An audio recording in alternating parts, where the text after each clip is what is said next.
శ్రీమాత్రే నమః. శ్రీ గురుభ్యో నమః. తదుపరి తులారాశి.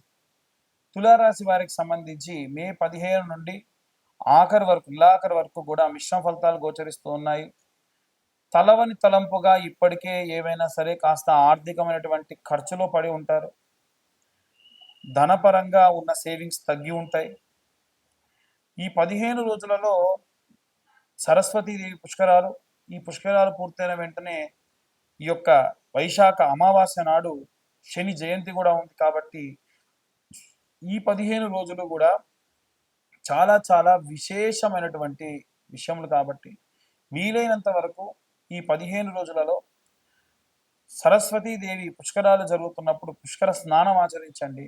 అలాగే వీలైతే ఈ యొక్క శని జయంతి నాడు తిల తైల అభిషేకం కూడా చేయించుకోండి. విశేష సత్ఫలితాలు పొందుతారు. అయితే వీరికి ముఖ్యంగా ఆరోగ్య సమస్యలన్నీ కూడా తీరి ఉపశమన కాలం అని చెప్పచ్చు. అంతకు మునుపు ఉన్నటువంటి ఒత్తిడి, మానసికమైనటువంటి ఆందోళన తగ్గుతుంది. మనం ఇప్పటికే చాలా ఆందోళన, చాలా ఒత్తిడిని ఫేస్ చేసి ఉన్నాము. ఇప్పుడు చేసేటువంటి పనుల గురించి కంగారు పడాల్సిన అవసరం లేదని ప్రాపర్గా సెగ్రిగేట్ చేస్తూ పనులన్నీ కూడా ముందుకు సాగిస్తారు. అనుకున్న పనులు కాస్త ఆలస్యమైన సజావుగా సాగుతాయి. భూక్రయ విక్రయ సంబంధిత విషయాల్లో కాస్త ఇబ్బంది కలిగిన సక్సెస్ఫుల్గా పూర్తవుతుంది. అనుకోని విధంగా వీరికి ఎక్కడి నుంచో రావాల్సినటువంటి ధనం కూడా వస్తుంది. ముఖ్యంగా తులారాశి వారికి సంబంధించి దీపారాధన చేయాలి అనంటే నిత్యము కూడా వీరు సంపెంగ నూనెతోని దీపారాధన చేయండి. ఇంకా వీలైతే తెల్లటి ఒత్తులతోనే సంపెంగ నూనెతో దీపారాధన చేయండి. అలాగే కింద బియ్యం కానీ లేదా నల్ల నువ్వులు కాకుండా తెల్ల నువ్వులు వేసి, బియ్యము నువ్వులు వేసి దానిపైన దీపం పెట్టండి. ఆ నువ్వులు బియ్యము దీపం కొండెక్కిన తర్వాతకి కూడా వాడవచ్చు, కంగారేం లేదు. దాంట్లో మాత్రం ఆ బియ్యంలో మాత్రం నూనె ఒలకకుండా చూసుకోండి, ఒలికితే పనికిరాదు. ఒత్తికున్నటువంటి కాడ ఏదైనా నల్లగా వచ్చి పడ్డా కానీ పనికిరాదు. అలాగే వీరు ఏ మంత్రాన్ని చదవాలి అంటే లక్ష్మీనారసింహస్వామి యొక్క మంత్రపఠనం చేయడం మంచిది. ఓం ఉగ్రం వీరం మహావిష్ణుం జ్వలంతం సర్వతోముఖం నృసింహం భీషణం భద్రం మృత్యోర్మృత్యుమిమామ్యహం. అలాగే వీలైతే ఈ లక్ష్మీనారసింహస్వామికి సంబంధించి ఇస్కాన్ వాళ్ళకి సంబంధించి ఒక మంత్రం ఉందండి. అది సాధారణంగా అంతకు ముందే ఉన్న మంత్రం. ఇస్కాన్ వాళ్ళు ప్లే చేసేటువంటి మంత్రం ఉంటుంది. ఓం నమో భగవతే నరసింహాయ నమస్తేజస్తేజసే ఆవిరావిర్భవ. ఆ మంత్రాన్ని డైలీ ఒకసారి వినండి. చాలా చాలా శక్తిని, రక్షణని కూడా ఇస్తుంది. ఇక అందరూ కూడా ఎలాంటి రెమెడీస్ చేసుకోవాలి, ఎలాంటి మంత్రపఠనం చేయాలనే విషయాన్ని ఇప్పుడు మనం తెలుసుకుందాం. అన్ని వర్గాల వారికి సంబంధించి అంటే విద్యార్థులు, గృహిణులు, ఉద్యోగస్తులు, వ్యాపారస్తులు, సినీ రాజకీయ రంగాల వారు, అలాగే విదేశాలకు ప్రయాణం చేస్తున్నటువంటి వాళ్ళు, వీరందరికీ సంబంధించి ఈ మే 15 నుంచి నెలాఖరు వరకు కూడా, ఇప్పటి వరకు మనం ఎప్పుడు కూడా మాస ఫలితాలు చెప్పుకుంటూ వచ్చాం. కానీ ఈ 15 రోజుల గురించి ఇంత విశేషంగా ఎందుకు చెప్తున్నారు అంటే ఈ 15 రోజులు అంటే మే 15వ తారీఖు నుండి 12 రోజుల పాటు సరస్వతి నది పుష్కరాలు జరుగుతున్నాయి.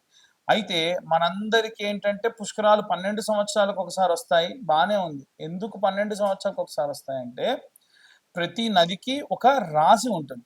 ఆ రాశి వారికి ఈ యొక్క రాశి, ఈ యొక్క నది అనుసంధానమై ఉంటుంది. కాబట్టి మనకు 12 రాసులు, 12 రాసులు కాబట్టి సంవత్సరానికి ఒక నదికి సంబంధించినటువంటివి పుష్కరాలు ఏదో రూపకంగా జరుగుతూ ఈ యొక్క 12 రాసుల వారికి కూడా ఒక్కొక్క నది పుష్కరాలు సంభావితం, అనుసంధానం అయి ఉంటాయి. దాంట్లో మిథున రాశి వారికి సంబంధించి ప్రత్యేకంగా, అలాగే అష్టమ, అర్ధాష్టమ శని ప్రభావాలతో ఇబ్బంది పడుతున్నారు. అర్ధాష్టమ శనికి ఈ మిథున రాశి వాళ్ళు ఇబ్బంది పడుతూ ఉన్నారు. తులా, వృశ్చిక రాశుల వాళ్ళు అష్టమ శని ప్రభావం వల్ల ఇబ్బంది పడుతూ ఉన్నారు. అలాగే ఏలిన నాటి శని ప్రభావం వలన ఆల్రెడీ గడిచిపోయినటువంటి కుంభ, మకర, మీన రాశుల కుంభ, మకర, మీన రాశుల వారు ఇలా ఇబ్బంది పడుతూ ఉన్నారు.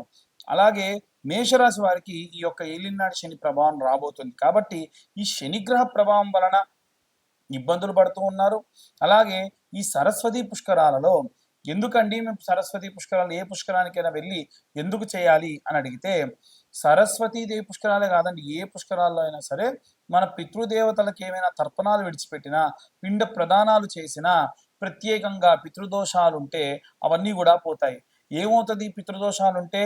చదువుకునే విద్యార్థి ఎంత చదివినా కానీ మంచి మార్కులు రావు, మంచి ర్యాంకు రాదు.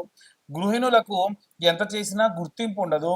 ఉద్యోగస్తులకు ఎంత కష్టపడ్డా కానీ ఈ పితృదోషాలు లాంటివి ఏమైనా ఉంటే సరైనటువంటి ఎదుగు పొదుగు లేకుండా ఉంటారు. వ్యాపారస్తులకు ఎంత బాగా వ్యాపారం జరిగినా ఖర్చులు అధికంగా ఉంటూ ఉంటాయి. అలాగే సినీ రాజకీయ రంగాల్లో ఉన్న వారికి కూడా పితృదోషాల వల్ల బహు విధాలైనటువంటి రకాలుగా ఇబ్బందులు పడుతూ ఉంటారు. ఇవేవి కూడా ఉండకుండా ఉండాలి అని అంటే వచ్చినటువంటి పుష్కరాల్ని మనం సద్వినియోగం చేసుకొని ఆ పుష్కరాల్లో తిల తర్పణాలు, పిండ ప్రదానాలు చేయండి. చాలా చాలా మంచిది. అయితే ఈ పిండ ప్రదానాలు ఇవన్నీ చేస్తే ఎలా కలిసి వస్తుందండి అంటే, కొంతమంది చూడండి వాళ్ళు పితృతర్పణాలు బాగా చేస్తారు. ఏంటయ్యా మీకు ఇంత డబ్బు ఉంది, ఇంత బాగా కలిసి మా పెద్దలు చేసిన పుణ్యం అండి అంటారు. అవునా? అలాగే ఒకవేళ చేయకపోతే ఈ పుష్కరాల సమయంలో ఈ గతించినటువంటి మీ యొక్క పితృదేవతల్ని పిలిచి, చూడయ్యా అక్కడ పుష్కరాలు జరుగుతున్నాయి, మీ వాడు ఎవడైనా సరే పిండ ప్రదానాలు తర్పణాలు చేస్తారేమో అని చెప్పి చూద్దామని చెప్పి అంటే అక్కడి నుంచి ఘోషిస్తూ ఉంటారు, అరే నాయన ఎన్నో దానాలు చేశా, ఎన్నో ధర్మాలు చేశా, ఎన్నో పుణ్యకార్యాలు చేశా, ఎన్నో దేవాలయాలకి విరాళాలు ఇచ్చాను, ఆ పుణ్యం అంతా మీకోసమేరా, నాకింత పిండ ప్రదానం పెట్టి తిలతర్పణాలు చేయండి, శుభం కలుగుతుంది అని ఆత్మలు ఘోషిస్తాయి. అలా చేయడం వలన ఖచ్చితంగా వారు చేసిన పుణ్యం అంతా కూడా మీకు లభిస్తుంది. అన్ని సమస్యలు తీరుతాయి. సంతానం లేని వారికి సంతానము, పిల్లలు బాగా ఏజ్ అయిపోయి పెళ్ళిళ్ళు కాని వాళ్ళకు పెళ్ళిళ్ళు అవుతాయి. ఇంకా ఎన్నో రకాలైనటువంటి రైతులు, చేతి వృత్తులు, కుల వృత్తులు చేసుకునే వారు కూడా వారికి సజావుగా భూమి అంతా కూడా సమృద్ధిగా ఉంటుంది. ఈ ఏలినాటి శని ప్రభావం కూడా పోవాలి అని అంటే వచ్చేటువంటి ఈ యొక్క వైశాఖ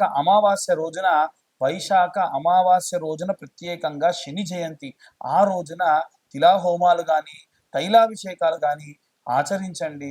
శనికి సంబంధించినటువంటివి చేయండి. ఎందుకంటే 6 నుంచి 7 రాసుల వాళ్ళు ఏదో రకంగా శనిగ్రహం వల్ల ఇబ్బంది పడుతూ ఉన్నారు. వీరందరి ఇబ్బంది పోవాలి అనంటే ఈ ఉన్నటువంటి ఈ శని జయంతిని సద్వినియోగం చేసుకొని తిలాహోమాలు, తైలాభిషేకాలు చేయించుకోవడం మంచిది. కాబట్టి ఈ తిలాహోమము, తైలాభిషేకానికి కలిపి 1116 మాత్రమే ఛార్జ్ చేయడం జరుగుతుంది. ఇవి వీలైతే ఈ యొక్క హైదరాబాద్, కొత్తపేటలో కానీ, బడంగపేటలో కానీ తైలాభిషేక హవనములు ఆచరింప చేయాలనేటువంటి సంకల్పం ఉంది. ఇందులో పాల్గొనదలిచిన వారు కింద ఉన్న నెంబర్కి కాల్ చేసి ఖచ్చితంగా పూజలో పాల్గొనదలిచిన వారు మాత్రమే రండి. నేను ఫోన్ చేసి మా గోత్రనామాలు ఇస్తామండి అని అంటే చెయ్యొచ్చు, కానీ అంత సద్వినియోగపరచుకోవడం మాత్రం కుదరదు. గోచార రీత్యా చెప్పేటువంటి విషయములు ఇవన్నీ కూడా మీ పర్సనల్ జాతకంలో ఎంత శని ఉచ్చస్థితిలో ఉంటే మీకంత సమృద్ధిగా ఉంటుంది. కాబట్టి జాతకం పూర్తిగా తెలుసుకోవాలి అనుకుంటే మీ పేరు, date of birth, time, place ఇవన్నీ కూడా వాట్సాప్ చేయండి. పూర్తిగా మీ జాతకం విశ్లేషణతో తెలుసుకోండి. ఈ జాతకం అంతా కూడా 60 నుండి 70 పేజీల్లో మీకు అందిస్తాము. ఈ జాతకానికి గాను 2025 రూపాయలు మాత్రమే ఛార్జ్ చేయడం కూడా జరుగుతుంది. ఇలా ఈ జాతకం ఇచ్చిన తర్వాతకి గంట పాటు మీకు జాతకం విశ్లేషణతో చెప్పడం జరుగుతుంది. మా యొక్క డేట్ ఆఫ్ బర్త్ టైం లేదండి అనుకున్న వారు ఎటువంటి డబ్బు వృధా చేయకండి. మేము ఇప్పుడు చెప్పేటువంటి ఈ గోచార రీత్యా చెప్పే రెమెడీస్ అన్నీ కూడా మీకు చాలా చాలా చాలా బాగా ఉపయోగపడతాయి. సర్వే జన సుఖినో భవంతు. స్వస్తి.